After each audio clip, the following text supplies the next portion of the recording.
એક તરફ અત્યારે હાલ ઉમરપાડાના ખેડૂતો એની સામે સાગબારાના બારગામના આદિવાસી ખેડૂતો વચ્ચે આખો જે ખેડાનો વિવાદ ચાલી રહ્યો છે, એવામાં જ હવે ઉમરપાડાના ખેડૂતો મેદાને આવ્યા છે। ઉમરપાડાની જે જંગલની જમીન છે એની અંદર તેમના ઊભા પાકને કોઈક નુકસાન પહોંચાડી રહ્યું છે એવી સીધી જ લેખિત રજૂઆત મામલતદારને ખેડૂતો દ્વારા કરવામાં આવી છે।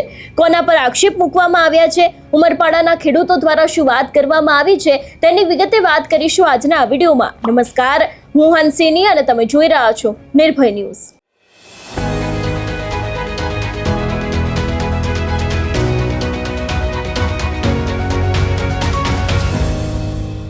એક તરફ ગઈકાલે આપણે જોયું હતું કે સાંસદ મનસુખ વસાવા દ્વારા હર્ષ સંઘવીની આગેવાનીમાં આખા આદિવાસી જમીનને લઈને એક બેઠકનું આયોજન કરવામાં આવ્યું હતું, જેની અંદર ઘણા બધા નિર્ણયો પણ કરવામાં આવ્યા છે। પણ અત્યારે હાલ ઉમરપાડાના ખેડૂતો દ્વારા એક આક્ષેપ મૂકવામાં આવ્યો છે। સૌથી પહેલા તો જો આ વિષયને લઈને વાત કરવામાં આવે તો સુરત જિલ્લાના ઉમરપાડા તાલુકામાં જંગલ જમીનના હક અને ખેડાને લઈને ચાલી રહેલા વિવાદ વચ્ચે હવે ખેડૂતો દ્વારા પોતાની જંગલ જમીનમાં કરાયેલા ખેતીના ઊભા પાકને નુકસાન પહોંચાડવામાં આવતું હોવાના આક્ષેપો કરવામાં આવ્યા છે। ખેડૂતોના જણાવ્યા મુજબ શક્તિપુરામાં રહેતા ભરવાડો દ્વારા તેમના જંગલ જમીન વિસ્તારમાં કરવામાં આવેલી ખેતીમાં ઊભા પાકમાં રાત્રિ દરમિયાન ઢોર ખુલ્લા છોડી દેવામાં આવે છે, જેને કારણે પાકને નુકસાન થઈ રહ્યું છે। આ સમગ્ર મામલે ખેડૂતો દ્વારા ઉમરપાડાના મામલતદારને લેખિત રજૂઆત કરી યોગ્ય કાર્યવાહી કરવાની માંગ કરવામાં આવી છે। બીજી તરફ જંગલ જમીનના હકને લઈને ખેડૂતો દ્વારા વન અધિકારી કાયદા હેઠળ દાવાઓ અરજીઓ કરવામાં આવી હોવાનું જાણવામાં આવી રહ્યું છે। આ પૈકી અનેક દાવાઓ હાલ પેન્ડિંગ હોવાનો દાવો ખેડૂતો અને વન અધિકારી સમિતિના આગેવાનો દ્વારા કરવામાં આવ્યો છે। આ મુદ્દે ખોટારામપુરા વન અધિકારી સમિતિના પ્રમુખ અને મંત્રીએ સરકાર સમક્ષ અપીલ કરી છે કે પેન્ડિંગ દાવાઓ વહેલી તકે નિર્ણય કરવામાં આવે, જેથી વર્ષોથી ચાલી રહેલા જંગલ જમીનના હકના પ્રશ્નોનો કાયમી ઉકેલ આવી શકે। એટલે જે રીતે અહીંયા આખી આ વાત કરવામાં આવી છે, અત્યારે હાલ તેમના ઊભા પાકને નુકસાન પહોંચાડી રહ્યા છે એવી પણ ક્યાંક આક્ષેપો ખેડૂતો દ્વારા મૂકવામાં આવ્યો છે। એટલે જે રીતે અત્યારે હાલ આ સમગ્ર મામલે ખેડૂતો મેદાન આવ્યા છે, તો ખેડૂતો દ્વારા શું કહેવામાં આવ્યું છે તે સાંભળીએ। હું વસાવા ચંદ્રસિંહભાઈ સૂર્યભાઈ વસાવા, રહેવાસી ખોટારામપુરા। હવે વન અધિકાર સમિતિનો મેં પ્રમુખ છું અને જ્યારે વન અધિકાર સમિતિની રચના થઈ 2008માં ત્યારથી અમારી પાસે જે જંગલ જમીનના દાવાઓ અમારી સમિતિમાં આવતા હતા એમને અમે સામેલ કર્યા છે। લગભગ 465 દાવાઓ છે। હવે એ દાવો અમે ખરાઈ કરીને જે તે કાર્યવાહી કરીને અમે ટ્રાઇબલ સપ્લાનમાં જમા કરાવ્યા છે અને એ દાવો હજુ સુધી પેન્ડિંગમાં છે। એમનો કંઈક નિરાકરણ આવે એ માટે અમે રાહ જોઈને બેઠા છે। બીજું હવે બીજી તાલુકાની કે પછી ગમે ત્યાંની જે દાવાઓ છે એ પોતપોતાની વન અધિકારી સમિતિ જાણે, એટલું જ અમારે બીજા સાથે કંઈ લાગતું વળગતું નથી અને આ જે પેન્ડિંગ દાવાઓ છે એ મળી જાય એના માટે અમે રાહ જોઈને બેઠા છે। આટલું જ સરકાર ધ્યાન આપે એ રજૂઆત અમારી સાંભળવી છે।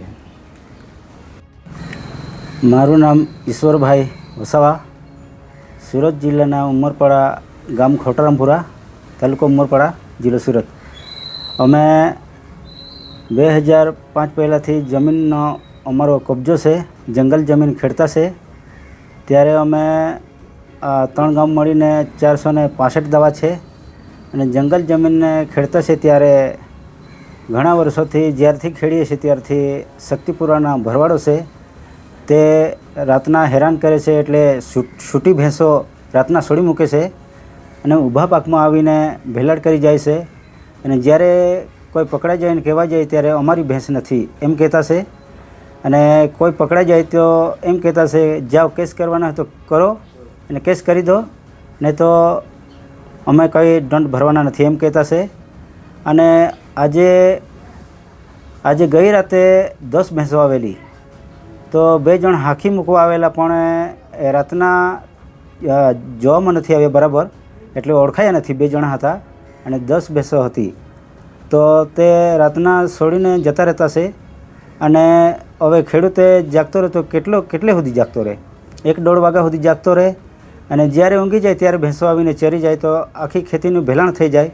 એના લીધે ભરવાડોના ત્રાસના લીધે કેટલા લોકોએ જમીન પણ ખેડાણ અમુક લોકોએ છોડી દીધેલું છે, એટલે વાવેતર કર્યું નથી, પેન્ડિંગ છે. અને જ્યારે હવે ખેતીમાં હમણાં તુવેર, જુવાર ને ડાંગર છે ત્યારે રાતના આવીને ચરી જતી છે. એટલે સરકારશ્રી અમારા જંગલ જમીનને ખેડાણ કરેલું છે અને વાવેતર કરેલું છે. તેમાં બી સરકારે આ ભરવાડ પર જરા ધ્યાન આપે અને એઓને બંધ કરવા એવી અમારી ખોટરમપુરા ગામની વિનંતી છે. મારું નામ ગજેન્દ્રભાઈ ગણપતભાઈ વસાવા, વન અધિકાર સમિતિ ખોટારમપુરાનો મંત્રી શ્રી. હવે જ્યારથી આ 2008માં આ અમારા વન અધિકાર સમિતિની રચના થઈ ત્યારથી હું મંત્રી તરીકેની ફરજ બજાવું છું. જે સાધનિક કાગળો બનાવવા હતા ત્યારથી હું આ કાર્યમાં છું. અત્યારે તો કામગીરી બંધ છે એટલે બધું ખેતી કરતા થઈ ગયા દાવાદારો. એટલે જે અમારે શરૂઆતથી 465 દાવેદારોની અરજી અમારી પાસે આવેલી, તે અરજીઓ બધી અમે તૈયાર કરીને ટ્રાઇબલમાં અમે જમા આપી દીધી છે. હવે ત્યાં જ બધી પેન્ડિંગમાં છે. હવે સરકારની જે પ્રોસેસિંગ થાય છે તેના પર અને અમે રાહ જોઈને બેઠા છીએ. એટલે એક તરફ અત્યારે હાલ સાગબારાના 12 ગામના આદિવાસી ખેડૂતો અને ઉમરપાડાના જે ખેડૂતો છે બંને વચ્ચે વિવાદો ચાલી રહ્યા છે. ક્યાંક આપણે જોવું હતું કે એક તરફ સાગબારાના ખેડૂતોના સમર્થનમાં ભારતીય જનતા પાર્ટીના નેતાઓ, કોંગ્રેસના નેતાઓ, આમ આદમી પાર્ટીના નેતાઓ મેદાને છે, પણ હવે અત્યારે હાલ આખા જ આ વિવાદની અંદર એક મોટો જ વળાંક આવ્યો છે અને ઉમરપાડાના ખેડૂતો દ્વારા એવો આક્ષેપ મૂકવામાં આવ્યો છે કે તેમના જંગલ જમીન, ઉમરપાડાની જે જંગલ જમીન છે એમાં ઊભો પાક થઈ રહ્યો છે, એને જે નુકસાન પહોંચાડવામાં આવી રહ્યું છે. આ વિષયને લઈને તમારું શું માનવું છે અમને કમેન્ટ કરીને ચોક્કસથી જણાવજો. તેની સાથે અમારી ચેનલ નિર્ભય ન્યૂઝને લાઇક, શેર અને સબસ્ક્રાઇબ કરવાનું ભૂલશો નહીં. નમસ્કાર.